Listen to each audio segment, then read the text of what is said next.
Hello बच्चों, let's read the question. The question is there are two coils A and B as shown in figure. A current start flowing in B as shown when A is moved towards B and stops when A stops moving. ठीक है. The current in A is counter clockwise. ठीक है. A में जो current की direction है वो आपको गिवन है, वो कैसी है, काउंटर क्लॉकवाइज है. B is kept stationary. B जो है वो स्टेशनरी है. When A moves, we can infer that. तो हम क्या कह सकते हैं, तो उसके लिए हमें चार ऑप्शन दे रखे हैं, हमें बताना है कि कौन सा ऑप्शन आपका रहेगा करेक्ट. ठीक है. तो सबसे पहले हमें पता है कि ये ए जो है वो मूव कर रहा है v वेलोसिटी से b की तरफ. ठीक है. और b में करंट की डायरेक्शन आपको गिवन है जो कि काउंटर क्लॉकवाइज दे रखी है. और क्वेश्चन में कह रहा है कि जो a में जो करंट फ्लो हो रही है वो भी क्या है, काउंटर क्लॉकवाइज है. अब हमें पता है कि जब a b की तरफ मूव करेगा और a में कोई करंट फ्लो हो रही है जो कि काउंटर क्लॉकवाइज है, तो इसकी वजह से क्या होगा, फ्लक्स में चेंज होगा. जब ए मूव करेगा बी की तरफ तो फ्लक्स में क्या होगा, चेंज आएगा. और जब फ्लक्स में चेंज आएगा दैट मींस बी में इंड्यूस ईएमएफ होगा. देखिए इस चीज के सिंपल दो कॉन्सेप्ट आपको याद रखने हैं. एक तो इंड्यूस ईएमएफ का कॉन्सेप्ट आपको पता होना चाहिए और दूसरा आपको पता होना चाहिए लेंज लॉ. ठीक है. तो जब हम ए को बी के पास लेकर जाएंगे तो क्या होगा, फ्लक्स में चेंज आएगा. फ्लक्स में चेंज की वजह से इंड्यूस ईएमएफ जनरेट होता है, इंड्यूस ईएमएफ होता है वहां पर, क्योंकि इंड्यूस ईएमएफ जो होता है E that is equals to minus D phi upon D T, जहां पर फाई क्या होता है, आपका फ्लक्स होता है, जिसकी वैल्यू कैसे दी जाती है, जो हमारा फाई होता है that is equals to B dot A, जहां पर बी आपका मैग्नेटिक फील्ड है और ए क्रॉस सेक्शनल एरिया है. तो क्रॉस सेक्शनल एरिया में तो कोई चेंज नहीं हो रहा है, लेकिन जब ए को हम बी के पास लेकर जाएंगे और ए में करंट फ्लो हो रही है तो क्या होगा, मैग्नेटिक फील्ड जो होगा वो चेंज होगा और जिसकी वजह से आपका फ्लक्स चेंज होगा. और फ्लक्स में चेंज की वजह से बी में एक ईएमएफ इंड्यूस हो जाएगा और इस इंड्यूस ईएमएफ की वजह से इंड्यूस करंट होगी जिसकी वैल्यू होती है ई अपॉन आर. ठीक है. तो क्या होगा, बी में एक इंड्यूस करंट फ्लो होने लगेगी. अब इस इंड्यूस करंट की डायरेक्शन क्या होगी वो हम बताते हैं लेंज लॉ से. पहली चीज हमने एक्सप्लेन कर दी, इंड्यूस ईएमएफ कब होता है, जब भी फ्लक्स में चेंज होगा. ठीक है. जब भी फ्लक्स में चेंज होता है, एसोसिएटेड फ्लक्स चेंज होता है, चाहे वो इंक्रीज हो या डिक्रीज हो, तो फ्लक्स में चेंज की वजह से ईएमएफ इंड्यूस होता है और उस इंड्यूस ईएमएफ की वजह से एक करंट फ्लो होती है जिसको हम बोलते हैं इंड्यूस करंट, जिसकी वैल्यू होती है ई अपॉन आर. अब इस करंट की जो डायरेक्शन होती है वो हमें बताता है लेंज लॉ. लेंज लॉ ये कहता है कि जो करंट की इंड्यूस करंट या इंड्यूस ईएमएफ की डायरेक्शन जो होती है वो कुछ इस तरह से होती है कि वो उसी रीजन का अपोज करती है जिस रीजन की वजह से वो क्या हुई है, इंड्यूस हुई है या जनरेट हुई है. ठीक है. तो हमारा ए जो है वो बी की तरफ मूव कर रहा था जिसकी वजह से फ्लक्स में चेंज आया.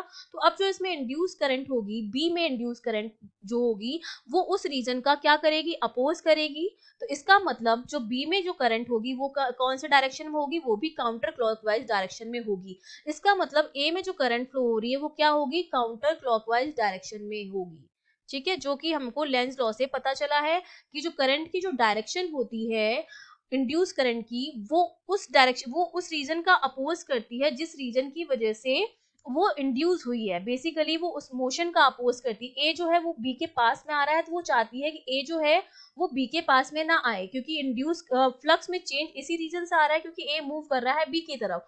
तो करंट की डायरेक्शन कुछ इस तरह से होगी कि वो रिपेल करेगी, वो क्या करेगी, अपोज करेगी ए के मोशन का. तो बी में जो करंट फ्लो होगी वो भी क्या होगी, काउंटर क्लॉकवाइज होगी, जो कि हमको गिवन है. तो इसका मतलब ए और बी में जो करंट की डायरेक्शन होगी वो क्या होगी, सेम होगी. ठीक है. तो ए में करंट की डायरेक्शन क्या हो जाएगी, काउंटर क्लॉकवाइज हो जाएगी. दूसरा हमको अब जो ऑप्शन दे रखे हैं उस ऑप्शन में पहले में हमको दे रखा है there is a constant current in the clockwise direction. तो ये ऑप्शन तो गलत हो जाएगा क्योंकि लेंज लॉ से हमने बता दिया कि ए में जो करंट फ्लो होगी वो क्लॉकवाइज डायरेक्शन में होगी और क्वेश्चन में भी गिवन है वो एंटी क्लॉकवाइज डायरेक्शन में होगी, जिसको हम काउंटर क्लॉकवाइज भी कहते हैं, जो कि क्वेश्चन में भी गिवन है कि जो करंट ए में फ्लो हो रही है वो काउंटर क्लॉकवाइज डायरेक्शन है और उसका रीजन क्या है, लेंज लॉ है. ठीक है. तो ए ऑप्शन आपका हो गया गलत. अब बी ऑप्शन में आपसे कह रहा है कि there is a varying current in A में जो करंट फ्लो हो रही है वो क्या है, वेरिंग करंट है. वेरिंग करंट का मतलब है करंट की जो वैल्यू है वो क्या हो रही है, चेंज हो रही है, वेरी हो रही है. अगर करंट चेंज होगा तो उससे एसोसिएटेड मैग्नेटिक फील्ड जो होगा वो भी चेंज होगा. ठीक है. और अगर मैग्नेटिक फील्ड में चेंज आया तो ऑब्वियसली फ्लक्स चेंज होगा.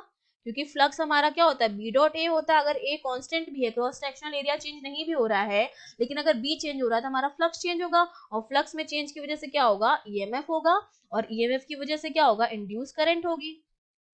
लेकिन हमसे क्वेश्चन में कह रहा है कि जब ए स्टॉप हो जाता है तो बी जो होता है उसमें क्या हो जाता है, करंट कोई फ्लो नहीं होती है, ठीक है। जब ए स्टॉप हो जाता है तो बी भी स्टॉप हो जाता है, मतलब बी में किसी भी तरह की कोई करंट फ्लो नहीं होती। अगर ए में वेरिंग करंट होती तो अगर हम ए को रेस्ट पे भी डाल देते तो भी इसमें कुछ ना कुछ इंड्यूस ईएमएफ होता because of this varying current, लेकिन ऐसा नहीं हो रहा है। इसका मतलब क्या है कि जो करंट फ्लो हो रही है ए में वो वेरिंग ना होकर क्या है, कांस्टेंट करंट है। जब ए मूव करता है उसी टाइम उससे एसोसिएटेड फ्लक्स या मैग्नेटिक फील्ड चेंज होता है, जब वो स्टॉप हो जाता है तो उससे एसोसिएटेड फ्लक्स और मैग्नेटिक फील्ड में कोई चेंज नहीं आता है। तो ये ऑप्शन आपका क्या हो जाएगा, गलत हो जाएगा, बी ऑप्शन की, ठीक है, क्योंकि उसमें जो करंट है वो कैसी है, कांस्टेंट करंट है।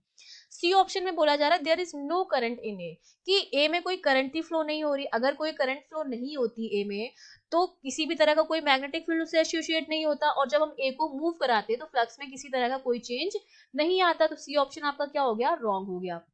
डी ऑप्शन में कहा जा रहा है there is a constant current, जो बिल्कुल सही है कि ए में जो करंट फ्लो हो रही है वो कांस्टेंट है। तो जब मूव करा रहे हैं तब तो चेंज हो रहा है मैग्नेटिक फील्ड ऑफ फ्लक्स में, और जब रेस्ट पे आ रहा है तो कांस्टेंट करंट है, तो किसी भी तरह का फ्लक्स या मैग्नेटिक फील्ड में चेंज नहीं हो रहा है।